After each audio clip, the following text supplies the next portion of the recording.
અમદાવાદમાંથી નકલી નોટો ઝડપાય છે। આ નકલી નોટ ઝડપાવાના કેસને લઈ અને કાર્યવાહી કરવામાં આવી છે। અમદાવાદના સેટેલાઇટમાં નકલી નોટો સાથે 3 ઝડપાયા છે। નકલી નોટ સાથે દેવાંશ પટેલ, વૈભવ પટેલ, સચિન સિંધીની ધરપકડ। આરોપીઓ પાસેથી પોલીસે 500ના દરની 166 નકલી નોટ જપ્ત કરી।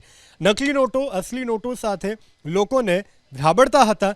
પોલીસથી બચવા આરોપીઓ કારમાં નકલી નંબર પ્લેટ પણ લગાવતા હોવાનો ખુલાસો થયો છે।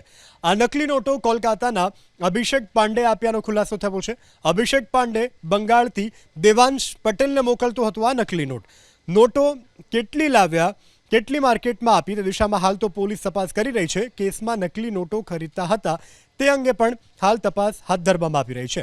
આરોપી દેવાંશ પટેલ બીબીએનો અભ્યાસ કરી ચૂક્યો છે। આરોપી વૈભવ પટેલ ઓટોમોબાઈલના વ્યવસાય સાથે સંકળાયેલો છે। આરોપી સચિન ફિઝિક્સનો અભ્યાસુ છે, જે તપાસમાં આ આરોપીઓની વિગતો સામે આવી છે।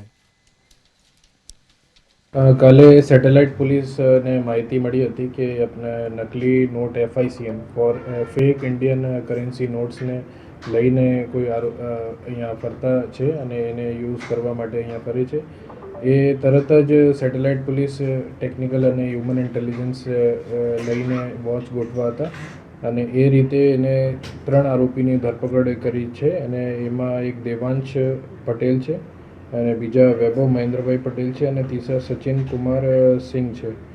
અને એની વિગત એવી છે કે એને પાસે 166 500ના નકલી નોટ હતા અને એ નકલી નોટ એ રિયલ નોટ સાથે મિક્સ કરીને એને યુઝ કરવા માટે એને રાખ્યા હતા અને પોલીસથી બચવા માટે પણ એને પાસ જો ગાડી હતી એના નંબર પ્લેટ એની ખોટી લગાવીને એ ત્યાં ફરતા હતા અને એની ધરપકડ સેટેલાઇટ પોલીસ કરી છે।